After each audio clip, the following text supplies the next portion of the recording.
Good day, ma'am. Good day, classmate. This is our topic, Chapter 8, Last Travel of Rizal.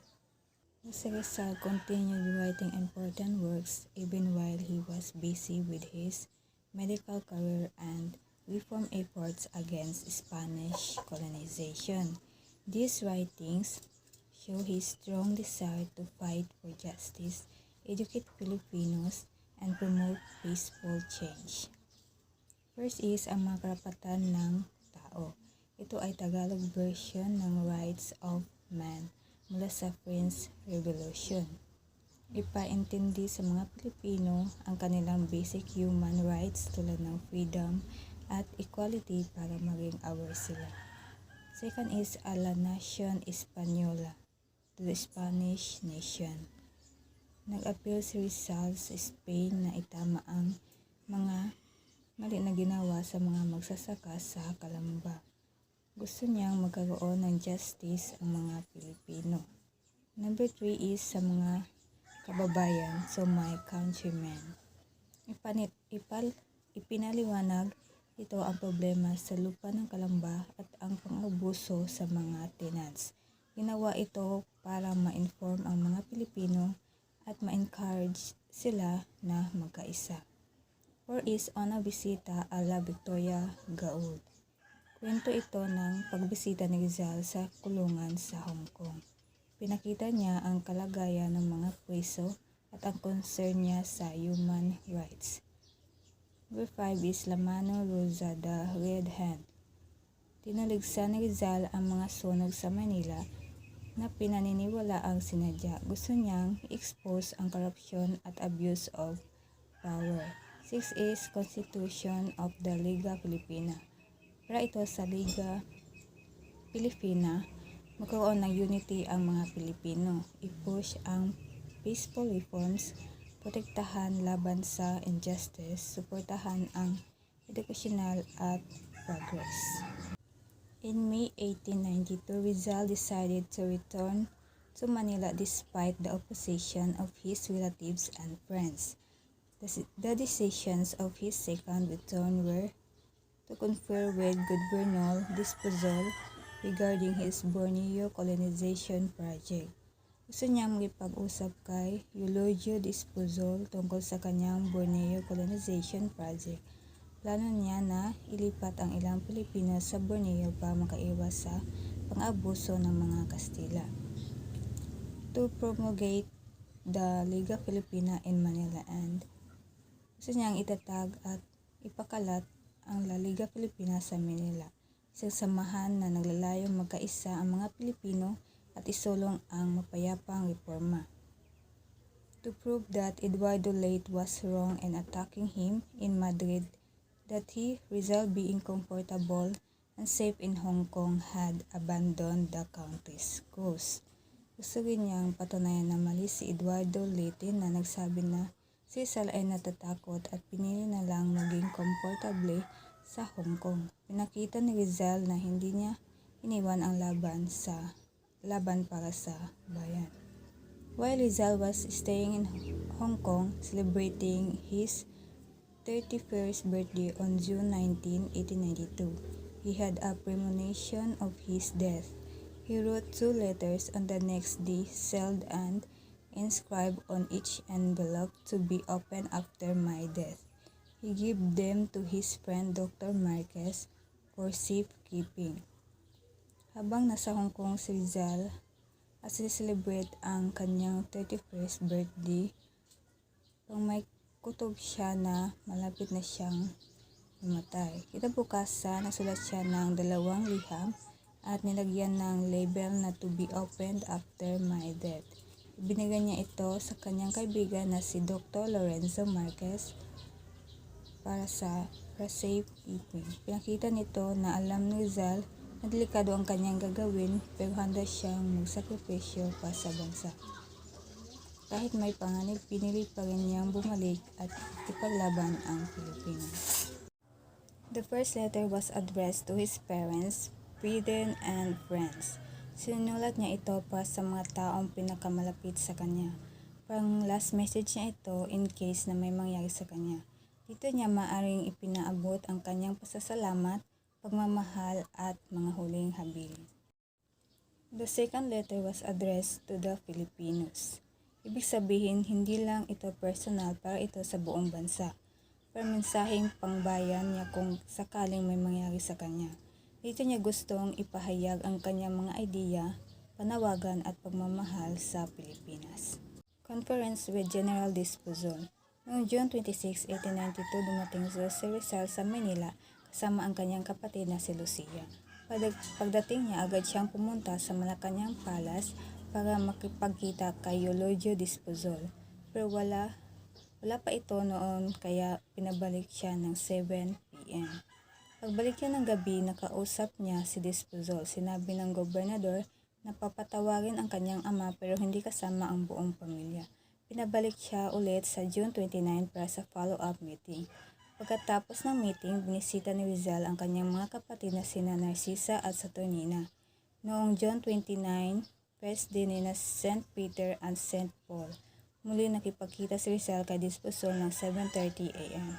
Dito nagkaroon siya ng pag-asa na maalis ang parusa ng kanyang mga kapatid. Natapos ang meeting ng 9:15 a.m. Kinabukasan, June 30, nagkaroon sila ng meeting. Pinag-usapan naman nila ang Borneo Colonization Project ni Rizal. Plano na ilipat ang mga Pilipino sa Borneo para makaiwas sa pang-abuso. Kung hindi niya napapayag si Dizpuzol dahil turo talaga ito sa plano. Inauguration of La Liga Filipina. Noong gabi ng July 3, 1892, inimbitahan si Rizal ng isang meeting ng mga makabayan sa bahay ni Dorotheo Ong Jongko sa Tondo, Manila. Sa meeting na ito, ipinakilala ni Rizal ang La Liga Filipina. Ang goal ng Liga ay mapagbuti ang buhay ng mga Pilipino lalo na sa social at economic aspects. Kabuhayan, edukasyon at pagkakaisa. Ipinresent din niya ang konstitusyon ng Liga, meaning yung mga rules at layunin ng samahan. Nagustuhan ng mga dumalo ang kanyang plano kaya inaprubahan nila agad ang pagtatatag ng Liga Filipina. After nun, pumili sila ng mga officers na mamumuno sa bagong samahan.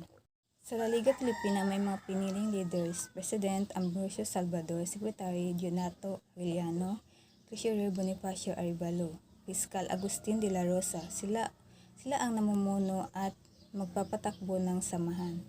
Layunin ng Liga Filipina, to unite the whole archipelago into one compact and homogeneous body. Mutual protection in every want and necessity. Defense against all violence and injustice. Encouragement of education, agriculture, and commerce. I-promote ang study and application of reforms.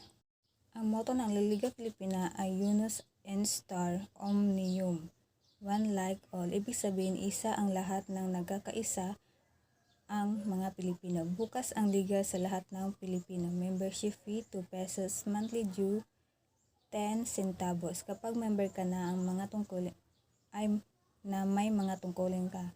To abide the orders of the Supreme Council, sumunod sa utos ng leaders, kailangan sundin ang Supreme Council.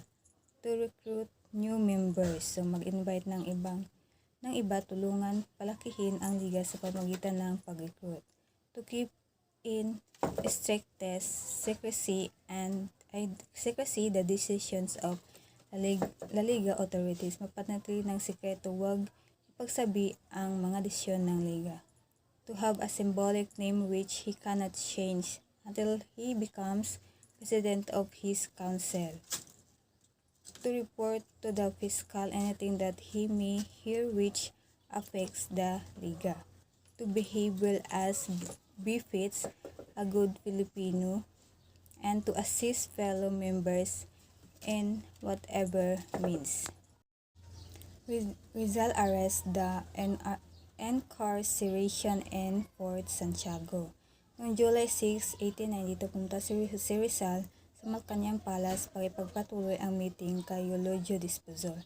Sa usapan nila, ipinakita sa kanya ni Dizpuzol ang handbills na supposedly nahanap sa una ni Lucia, ang kapatid ni Rizal. Ang handbills ay pinamagatang Pobres Frailes or Four Friars. Ito ay satire laban sa mayamang Dominican friars na nagkamal ng kayamanan kahit dapat sila ay simple at buhay may pananampalataya or poverty vow. Allegedly, isinulat ni Jacinto at na-print sa Imprenta de los Amigos de Pias, Manila nang dumating sila mula sa Hong Kong. Sinuri ng customs ang mga bagahe ni Rizal at ni Lucia at walang nahanap na ebidensya. Kahit na mariing itinanggi ni Rizal ang kinasasangkutang handbills, siya ay inares at isinailalim sa investigasyon ayon sa batas noon. Dinala siya sa Fort Santiago sa custody ni Ramon Despuzol. Siya ay naging incommunicado, ibig sabihin walang karapatang makipag-communicate o makipag-ugnayan sa iba. Sa kanyang diary, malinaw niyang naitala ang kanyang nararamdaman at sitwasyon noong panahong iyon. On the next day, the news of Rizal's arrest was published in the newspaper Gaceta de Manila, which generated resentful commotion among the entire Filipinos. Rizal's deportation to Dapitan. Governor General Despuzol arbitrarily commented on the alleged issue of Rizal of the Gaceta by issuing a decree of deportation of Rizal to Dapitan.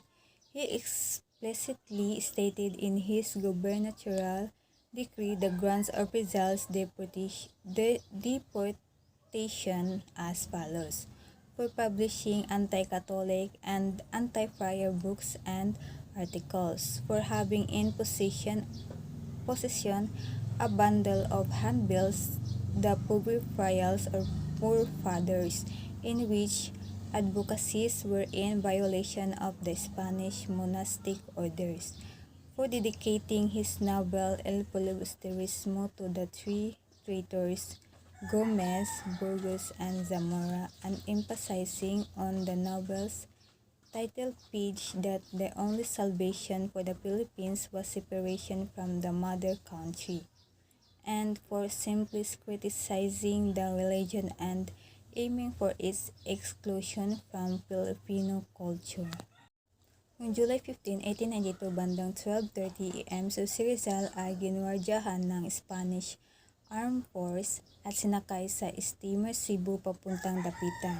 Ang barko ay nasa ilalim ng Captain Delgras. Dumaan sila sa Mindoro at Panay bago nakarating sa Dapitan. Noong July 17, 7 PM, pagdating sa Dapitan, siya ay ipinasa kay Captain Ricardo Carnicero, Spanish commandant ng lugar. Tumagal si Rizal sa Dapitan mula July 17, 1892 hanggang July 31, 1896. Ibig sabihin 4 na taon siyang nanatili sa Dapitan bago makabalik sa Maynila.